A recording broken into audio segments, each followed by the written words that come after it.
Bisnis esek-esek via aplikasi kencan di Gambiran berhasil dibongkar polisi. Toko kelontong di Serono dibobol maling, 6 buah tabung gas melon raib. Sempat vakum, pengrajin kendang Jimbe Banyuwangi mulai mengekspor lagi.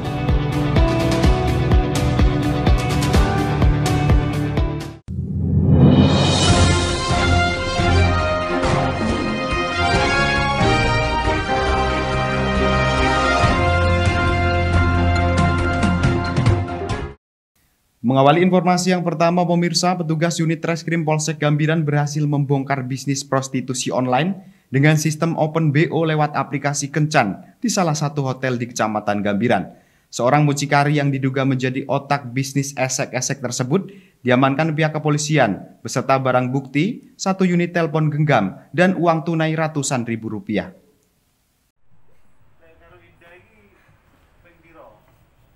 Pemirsa, polisi menangkap 1 orang mucikari berinisial MKA 22 tahun, wanita asal desa Karangdoro, Kecamatan Tegalsari, yang diduga kuat sebagai otak dari bisnis esek-esek dengan sistem open BO lewat aplikasi kencan yang kerap beroperasi di Kecamatan Gambiran.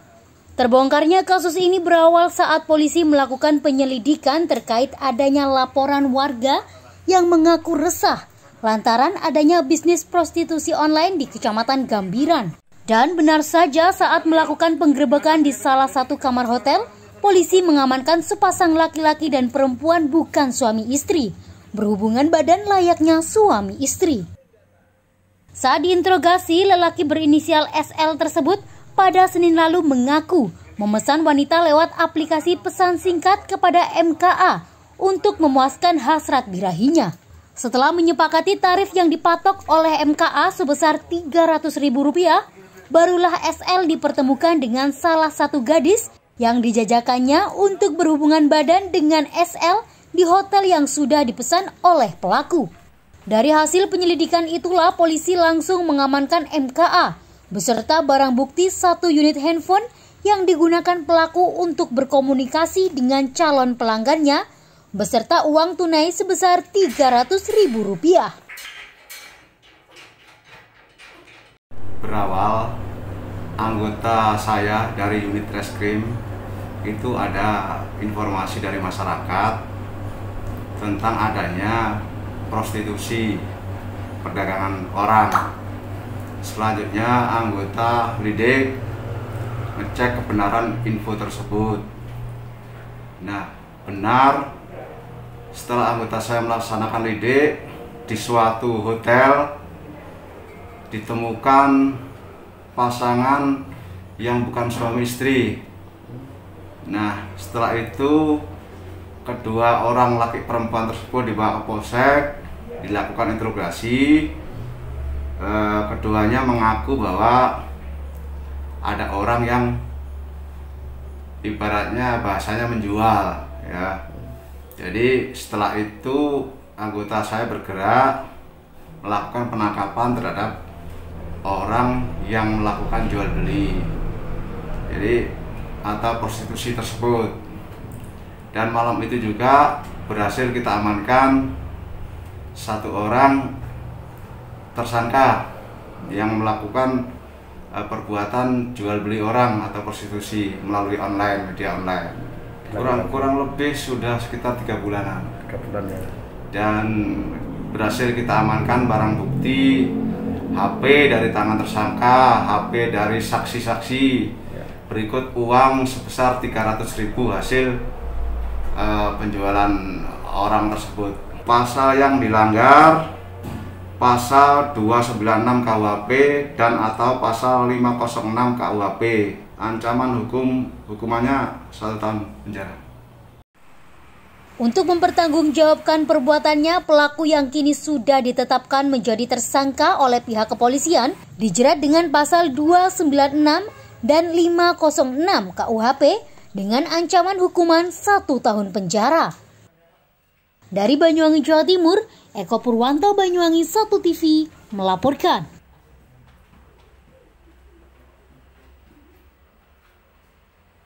Ditinggal pergi sebuah toko kelontong yang berada di Jalan Raya Rogo Jambi Srono, tepatnya masuk Desa Sumbersari, Kecamatan Srono, disatroni pencuri pada Selasa pagi.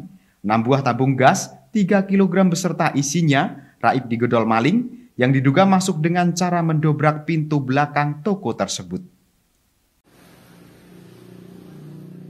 Setio tak menyangka jika toko milik adiknya yang berada di pinggir Jalan Raya Desa Srono Rogo Jambi, tepatnya masuk Dusun Semalang Desa Sumbersari Kecamatan Srono, yang biasa ia jaga bersama sang istri, disatroni pencuri pada Selasa pagi. 6 buah tabung gas beserta isinya yang biasa diletakkan di samping toko raib digodol maling. Pelaku diduga masuk dengan cara mendobrak pintu belakang saat Setio sedang berada di luar bersama sang istri dan sang adik yang juga tidak berada di dalam tokonya karena sedang mengajar. Dugaan itu menguat lantaran tidak ditemukannya pecahan pada pintu tersebut. Hanya saja, pelaku sengaja mengganjal salah satu pintu dengan kertas agar pintu bisa ditutup kembali untuk menyamarkan aksinya. Dan benar saja saat Setio hendak memberikan makan ternak miliknya, dirinya kaget usai melihat satu bagian pintu sudah dalam keadaan terbuka. Kecurigaannya pun terbukti saat 6 tabung gas yang biasa terparkir di bagian belakang beserta isinya sudah lenyap dan hanya menyisakan 3 tabung gas saja. Setio pun langsung melaporkan peristiwa pencurian itu kepada pihak kepolisian setempat. Aksi pencurian yang menurut korban berlangsung antara pukul 8 hingga 9 pagi tersebut nyaris tidak terendus warga. Diduga pelaku sudah hafal dengan situasi dan kondisi di lingkungan sekitar sehingga dengan mudahnya membobol toko tersebut. Namun menurut Setio, salah satu tetangganya ada yang mencurigai 2 orang yang menunjukkan gelagat mencurigakan, mondar-mandir dan sempat berdiam di sebelah toko. Akan tetapi tetangganya tidak sampai mendatangi kedua orang yang mencurigakan tersebut. Ya ada gerak-gerik yang mencurigakan. 2 orang di sini, ya masih anak-anak muda gitu. Itu dia curiga, itu dari arah barat dia itu mengantarkan makanan untuk kita. Tahu itu mencurigakan, dia kembali lagi sudah nggak ada. Itu ngendarai sepeda motor apa gitu nggak tahu? Oh, nggak tahu, nggak ada kendaraan. Pakai dia jalan kaki. Kalau yang dicurigai tadi yang tahu itu naik kendaraan, naik sepeda motor, tapi yang dicurigai itu duduk di mana, Pak? Di teras. Itu tempat buk. Oh, di buk situ. Ya. Dia duduk gitu ya. Iya. Melihat curiga itu sudah nggak ada. Sudah nggak ada. Ya. Jadi hanya duduk saja ya taunya ya. Tapi kalau ngapas bawa barang atau nggak tahu ya, Pak ya? Nggak tahu. Cuma curiga gitu aja. Selain pencurian tabung gas yang terjadi saat ini, jelang perayaan Idul Fitri tahun lalu, Setio mengaku rumah dan toko yang dijaga saat ini juga pernah disatroni maling. Berbeda dari aksi kali ini, pada aksi pencurian tersebut, 1 buah netbook beserta uang yang jika ditotal keseluruhannya mencapai 2 juta lebih berhasil digondol maling. Dari Banyuwangi, Jawa Timur, Eko Purwanto, Banyuwangi 1 TV melaporkan.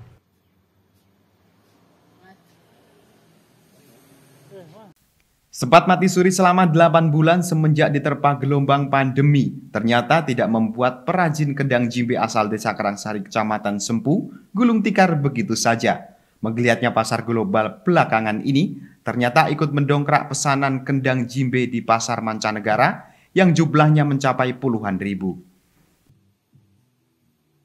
Pemirsa, siapa sangka dari galeri kecil yang berada di sudut Desa Karangsari, Kecamatan Sempu, ribuan bahkan ratusan ribu kendang jimbe berbagai motif dan ukuran sudah menghiasi pasar Tiongkok maupun negeri Paman Sam dalam 1 dekade belakangan ini. Namun badai pandemi yang menerjang membuat galeri milik wanita bernama Nadhiroh ini sempat vakum selama 8 bulan dan harus menepikan 11 orang karyawannya. Akan tetapi hal tersebut tidak membuat usaha yang sudah dirintis Nadhiroh sejak tahun 1998 tersebut gulung tikar begitu saja. Pasar global yang kembali menggeliat belakangan ini ternyata memulihkan kembali pesanan dari pasar mancanegara yang sempat menghilang. Terbukti saat ini 20.000 buah pesanan dari pelanggan asal negeri tirai bambu sudah masuk dalam jadwal pengerjaan galeri milik Nadiroh. Dan para pekerja yang sempat vakum kini mulai disibukkan dengan pengerjaan kendang jimbe berbagai motif dan ukuran dengan target penyelesaian selama 3 bulan. Saking banyaknya pesanan, para karyawan sampai menambah jam kerja. Tidak sedikit dari mereka bahkan sampai menginap di galeri. Meski bahan baku sebagian merangkak naik, Nadiroh mengaku harga yang dibanderol relatif stabil. Hal itulah yang membuat para pelanggan sampai saat ini masih setia memesan kendang jimbe dari galeri miliknya. Terdampak banget, Mas. Ada hampir 1 tahun. Ya, karena tidak ada permintaan. Soalnya kerjaan seperti ini kan kirimnya ke luar negeri, Mas. Okay. Jadi nggak bisa kirim barang ke sana. Ini kalau yang seperti ini Amerika, Mas. Terus ada lagi yang Australia gitu. Perdan ini kan jumlahnya puluhan ribu, kan nggak nutut. Setiap satu PO itu 3 bulan sekali kurang lebihnya. 3 bulan sekali itu 10.000 ada, Bu? Ya 10 ribuan lebih harus selesai itu, Mas. Gitu. Makanya anak-anak yang kerja di sini itu nggak pulang, tidur di sini. Kalau harga bervariasi, Mas. Harga bervariasi dari yang ukuran 15, 20 sampai 60 cm. Itu harga tergantung motif dan ukuran. Kira-kira berapa, Ibu? Harga mulai 20.000, Mas. 20.000 rupiah? Mulai 20.000 rupiah itu yang kecil lah, yang seperti ini lah, Mas. Ya, yang seperti ini 20.000. Nanti lebih ke atas kan lebih 650, Mas. Itu ukuran berapa, Bu? Ukuran 60 cm. Kalau kesulitan sih enggak, cuman agak lambat aja di kayu sama kulit, Mas. Karena proses kulit itu kalau musim hujan kan agak lambat juga, karena kan kulit butuh sinar matahari untuk jemur. Ya, kalau kayu ini kadang kalau musim hujan nggak bisa tebang, itu aja kendalanya. Itu aja kendalanya. Kalau bahan-bahan lain di toko ya setiap saat kan ada, bisa gitu. Dukungan pemasaran dari pemerintah daerah sangat dinanti oleh Nadiroh. Lantaran hingga saat ini dirinya masih mengandalkan pasar dari para pelanggan mancanegaranya. Kredit lunak yang juga dibutuhkan untuk terus mengembangkan galeri kendang jimbe miliknya dan berharap nantinya bisa menyerap lebih banyak tenaga kerja, terutama yang berasal dari desanya sendiri. Dari Banyuwangi, Jawa Timur, Eko Purwanto, Banyuwangi 1 TV melaporkan.